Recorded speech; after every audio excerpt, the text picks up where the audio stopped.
앞에서 우 목사가 찬양 인도하는 거 보면서 학생들이, 청년들이 얼마나 한심하게 느꼈을까 그런 생각이 들어요. 저렇게 찬양을 잘하고 그래서 앞으로 우리 잘 할 줄로 믿습니다.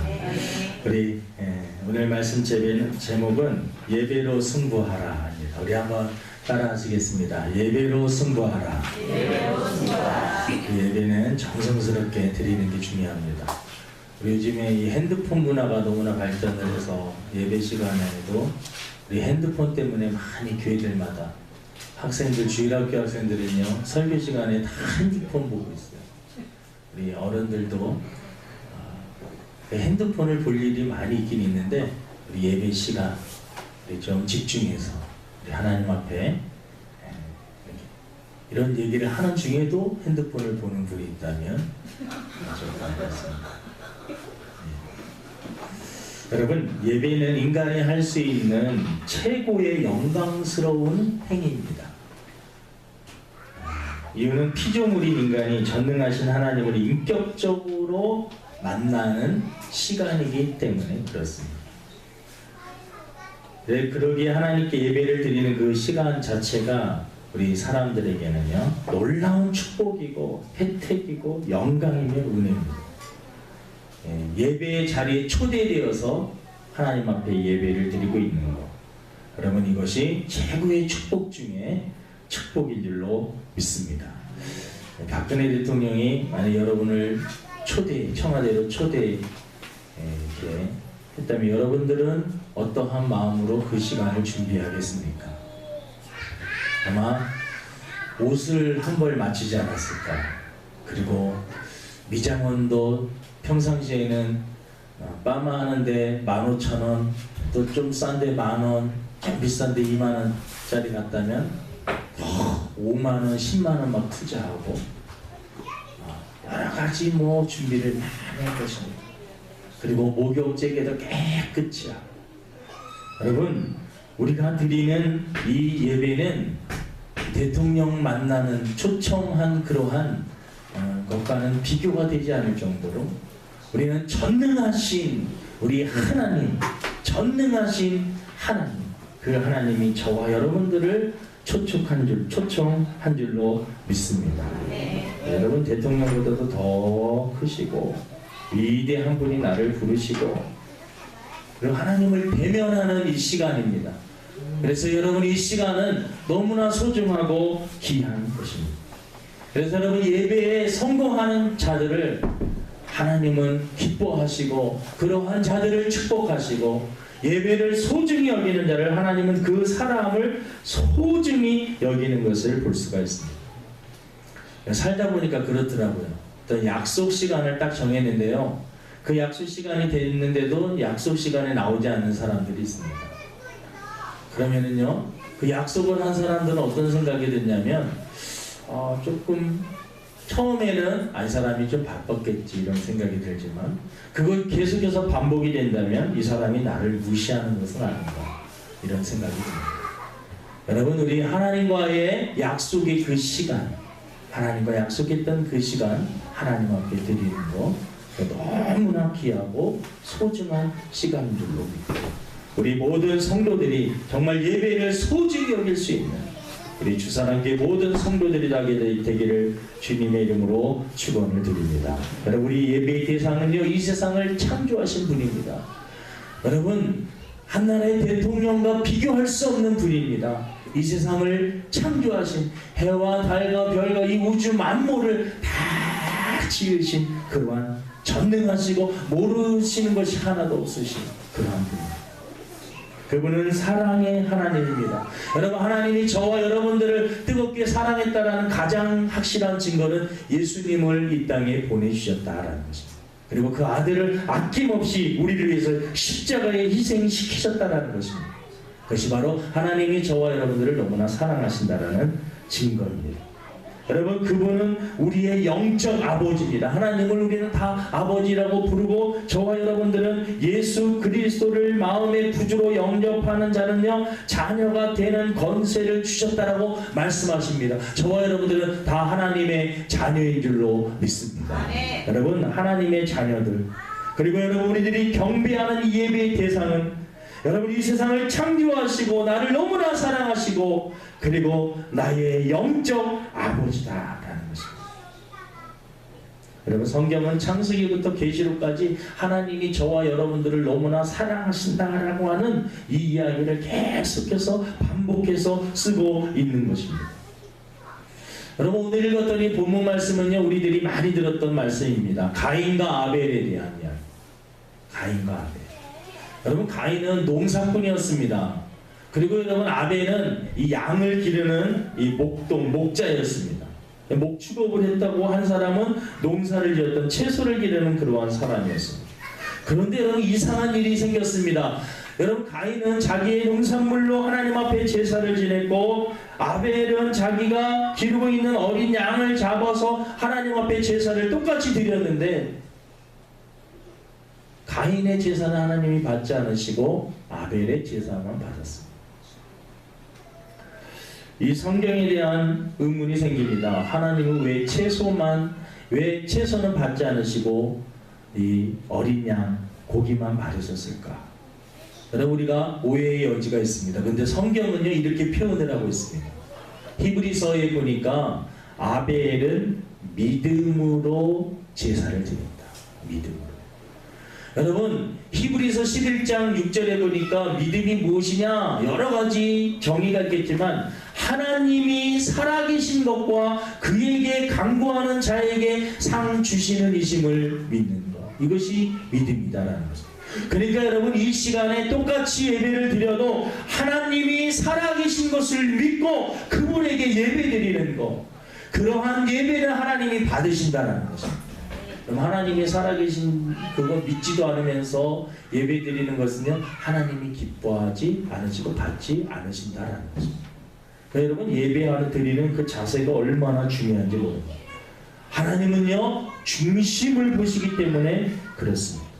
우리 하나님께서는 여러분, 이 중심을 보시기 때문에 이 사람이 정말 믿음으로 드리는지, 정말 하나님이 살아계신 것을 믿고 드리는지 그렇지 않은지를 하나님은 정확하게 아신다라는 것입니다. 아벨은 여러분, 하나님이 살아계시고 이 예배를 받아주실 것을 확신하고 하나님 앞에 내 눈에는 보이지 않지만 하나님은 영이시기 때문에 이 자리에 계시고 나의 예배를, 나의 중심을, 나의 모든 것들을 다 받으시는 그러한 시간이다라는 것을 믿고 드리는 예배, 그러한 예배를 하나님은 받아주신다라는 것입니다. 여러분, 한번 예배를 드려도 믿음으로 드릴 수 있는 성도들 되기를 주님의 이름으로 축원을 드립니다. 여러분, 이 육신의 부모님도요, 그 마음으로 드리는지 그렇지 않은지 여러분 다 압니다. 여러분, 부모님을 오랜만에 이렇게 찾아 뵙고 그냥 의무적으로 어쩔 수 없어서 그냥 온 것 같이 용돈이나 총 쥐어주고 그냥 후다닥 가버리고 하는 그러한 자녀들의 그러한 모습들을 종종 봅니다. 근데 여러분, 육신의 부모님도요, 정말 이 자녀가 부모님께 정말 사랑하는 마음으로 하는지 안 하는지 이 부모님은요 다 알게 됩니다. 왜냐하면 그 자녀를 너무나 누구보다도 잘 아시는 분이 바로 부모님이시기 때문에 그렇습니다. 여러분, 우리 하나님도 우리의 모든 것들을 다 아시는데 믿음으로 드리는지 그렇지 않은지 너무 잘 아십니다. 너무나 잘 아십니다. 구약에 여러분, 제사를 지낼 때 이스라엘 백성들이 착각을 했습니다. 야, 하나님 앞에 제사 지낼 때 제물만 드리고 짐승을 잡고, 그래서 여러분, 성전에 올 때마다 매일 짐승들을 잡았습니다. 하나님, 저 이거 드렸죠? 이거 드렸으니까 됐죠? 하나님이 여러분, 그런 거에 역겨워하시며 구역질 내하셨습니다. 믿음으로 드리지 않는 그러한 제사, 믿음으로 드리지 않는 그러한 예배들, 형식적인 예배들, 믿음이 빠져있는 것. 가인은 여러분, 믿음이 빠져 있었습니다. 하나님이 이 예배를 받으시겠어? 하나님이 어디 계셔? 내 눈에 보이지도 않는데 하나님은 어디 계셔? 하면서 여러분, 그러한 의심의 마음과 불신의 마음으로 그냥 시간이나 때우려고 하는 그러한 마음으로 드리는 예배를 하나님은 받지 않으신다. 여러분 또 오늘 말씀해 보면은 이 가인과 아벨이 왜 하나님이 왜 아벨의 제사를 받지 않으셨을까? 두 번째 생각해 볼 수 있는 것은요, 아벨의 제사는 정성이 들어갔습니다. 같은 맥락인데요, 정성으로 드렸다라는 것입니다. 그것을 어떻게 알 수 있느냐? 그러면 가인의 제사는 정성으로 드리지 않았습니까? 여러분 정성으로 드리지 않았습니다. 왜 그걸 알 수 있느냐? 하나님이 받지 않으셨기 때문에. 여러분 하나님께서는 정성으로 드리지 않는 그러한 예배를 받지 않으신다는 것을 우리가 알아야 됩니다. 성경에는 가인이 정성으로 드렸다는 말이 나오지 않지만 여러분 우리는 추측해 볼 수 있습니다. 하나님은 정말 사랑으로 자녀들의 제사를 받기를 원하시는 분인데 가인의 제사를 왜 농작물로 그걸로 드렸다고 해서 받지 않으셨어요? 여러분 그 재물 자체가 문제가 아니라 바로 그 마음속에 정성이 빠져 있었어요. 여러분 하나님은 외형적인 것보다 중심을 보십니다. 예배를 드리고 있으면서도 우리의 속마음과 생각은 다 뿔뿔이 다 흩어져 있고 다른 생각을 하고 있고 그렇다면 하나님은 여러분 그 예배를 기뻐하지 않으신다는 거죠. 정성이 빠져있는 예배, 마음이 전혀 없는 예배, 마음은 딴 곳에 있고 몸만 앉아있는 예배, 하나님은 그런 예배를 기뻐하지 않으신다는 거죠. 사랑하는 성도 여러분, 올 2014년도에는 하나님께 정성으로 예배를 드리는, 예배로 승부할 수 있는 모든 성도들 되기를 주님의 이름으로 축원을 드립니다. 네. 예배 성공자는요, 예배를 정성스럽게 준비합니다. 준비하는 예배. 우리 한번 따라 하시겠습니다. 준비하는 예배. 어제 우리 오늘 특송을 이렇게 했지만 우리 청년들이 어제 6시쯤에 만나서 한 8시 40분 정도까지 찬양하고 또 같이 떡볶이도 먹고 이렇게 했습니다. 근데 여러분 어떻게 보면 오늘 있을 오후에 찬양을 이렇게 성도들과 같이 찬양할 때 그것을 부르기 위해서 그리고 또 특송도 하기 위해서 열심히 하는 모습. 여러분 그러면 준비하는 마음과 그리고 토요일날부터 벌써 준비를 하는 것입니다. 주일날 하나님 앞에 드릴 것들을 준비하는 것입니다. 여러분 우리가 사역적으로도 준비를 해야 됩니다. 토요일날 교사 선생님들은 토요일날 이 학생들 위해서 기도하고 학생들에게 전화도 하고 전혀 전화도 없고 준비도 없고 공부도 안 하고 그리고 전혀 없다가 주일날 딱 와서 잘 지냈니? 하는 말과 그 아이를 정말 일주일 동안 생각하면서 그 아이를 위해서 기도하고 그 아이를 위해서 예배를 정말 소중히 여기는 마음으로 한 것과 그렇게 만난 학생은요 다릅니다.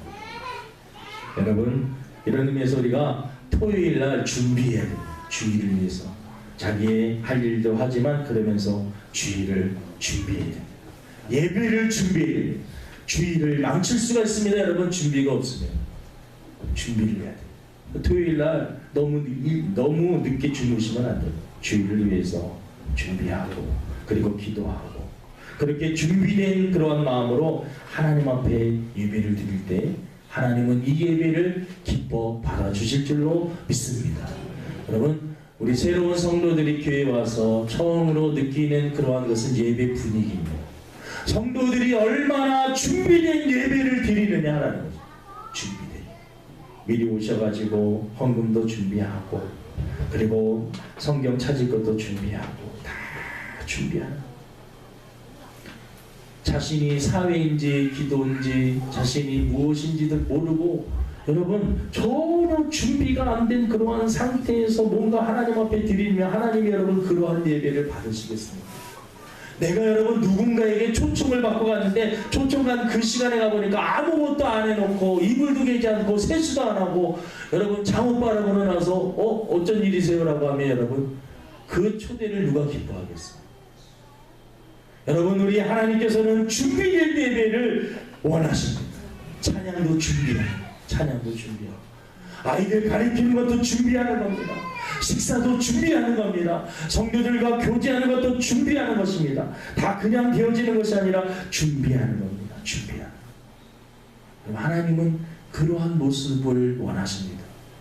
예배드리는 그 한 시간, 그 시간 자체만 보시는 것이 아니라 그 예배를 위해서 마음으로 준비하는 그 시간들을 하나님은 보신다는 것입니다. 여러분, 단 한 사람이 예배를 드려도 준비된 예배를 드리는 그 교회가 있는 그런 교회, 그런 성도가 있는 교회를 하나님은 기뻐하시고 그 교회를 축복해 주시는 줄로 믿습니다. 숫자가 여러분 중요합니다. 숫자가 중요하지만 더 중요한 것은 준비된 예배자가 하나님 앞에 드리는 그 예배를 하나님은 더 기뻐하신다라는 것입니다. 여러분, 오늘 본문에 보면은요, 하나님이 7절에 보니까 이런 말씀이 있습니다. 우리 7절을 우리 한번 읽어보겠습니다. 시작. 내가 선을 행하면 어찌 낯을 들지 못하겠느냐. 선을 행하지 아니하면 제가 문에 엎드려 있느니라. 제가 너를 원하나 너는 죄를 다스릴지니라. 여러분, 얘가 이 가인이 분명히 제사를 지냈습니다. 그런데요, 말씀을 하기를 너가 선을 행했다면 너가 어찌 그렇게 낯을 들지 못하겠느냐라고 말씀을 하고 있습니다. 네가 정말 선한 마음으로 인생을 살았다면, 준비하였다면, 선한 삶을 일상의 삶 속에서 살았다면 너가 어떻게 그렇게 제사를 지내고 나서 나의 낯을 피하겠느냐. 이 말은요, 일상의 삶이 뒷받침되지 않은 예배를 하나님은 기뻐 받으시지 않는다라는 거예요. 월요일부터 여러분 토요일까지 열심으로 세상 사람들과 똑같은 모습으로 살다가 주일날 와가지고 이 시간에 하나님 일주일 동안 열심히 죄지었습니다. 용서해 주옵소서. 여러분, 그런 식으로 계속해서 반복되는 예배를 하나님이 기뻐하지 않으신다라는 것입니다. 여러분, 하나님은요, 우리의 주일날 거룩한 구별된 날입니다. 여러분, 이 날은 구별되게 하나님 앞에 드려야 되지만, 여러분, 하나님은 이 주일에만, 성전 안에만 계신 분이 아닙니다. 우리 성도들이 착각하는 일이 있습니다. 하나님은 성전 안에만, 그리고 주일에만 역사하시는, 그리고 그 날만 살아계신 분으로 착각하는 것입니다. 철저하게 이원론적인 잘못된 신앙관입니다. 하나님은요, 월요일에도 계시는 하나님. 총신대 예전에 그 신학대학 원장님이셨던 김희한 교수님이 이러한 책을 썼습니다. 월요일에 하나님, 월요일에. 많은 사람들이 생각을 하기를 하나님은 주일에만 살아계신 분으로 착각하는 사람들이 너무나 많다라는. 교회 밖으로 나가는 순간도 하나님은 그 시간에도 우리를 지켜보시고 그 시간도 살아계시고. 그러니까 여러분, 우리가 일상의 삶 속에서 하나님 앞에 예배자의 삶으로 살아야 됨을 말씀을 하고 있습니다. 교회에만 여러분 하나님이 계신 분이 아닙니다. 시간과 장소, 우리 하나님을 무소부재하신 분, 여러분, 어떠한 장소, 어떠한 곳에서 계시고 어떠한 시간 속에서도 하나님은 살아계시고 나를 지켜보시는 분임을 말씀을 하고 있는 것입니다. 여러분, 가인은 여러분 이 아들로 태어나서 아담과 하와가 이런 일이 있었습니다. 아담과 하와가 여러분 죄를 짓고 나니까 부끄러운 생각이 들었어요. 자신이 옷을 다 벗고 있다는 것 창피해서 그 다음에 나뭇잎을 가지고 부끄러운 부분을 가렸는데 햇볕이 찌니까 여러분 이것이 다 내려앉았습니다. 그런데 여러분, 그 모습을 보고 하나님께서 옷을 만들어줬는데, 가죽 옷을 만들어줬는데 어린 양을 잡아가지고 가려주셨습니다. 여러분, 그래서 아담은요, 그 자녀들에게 알게 모르게 하나님께서 어린 양을 잡아서 우리의 부끄러운 부분을 가려주셨다. 피 흘림이 없이는 제사함이 없다. 너희들이 하나님 앞에 제사를 지낼 때는 반드시 피 있는 제사를 드려야 된다. 여러분, 아담과 하와가 가인, 그 장남에게, 그리고 그 아벨에게 분명히 제사를 지낼 때 피 있는 제사를 지내야 될 것을 분명히 알려주었을 것입니다. 근데 여러분, 아벨은 그 말대로, 여러분, 이 피가 있는 어린 양을 잡았다라는 것은요, 한 생명을 죽였다라는 것입니다. 여러분, 그 생명을 죽임으로 그 피를 통해서 그 죄를 가리우고 덮었다라는 의미입니다. 그래서 제사는 반드시 피가 있어야 됩니다. 그래서 구약은 여러분 계속해서 제사를 지낼 때마다 소와 양과 짐승들을 잡았습니다. 왜? 피 흘림이 없이는 제사 아니었기 때문에. 근데 여러분 아벨은 이 어린 양을 그냥 드렸지만 가인은 보십시오.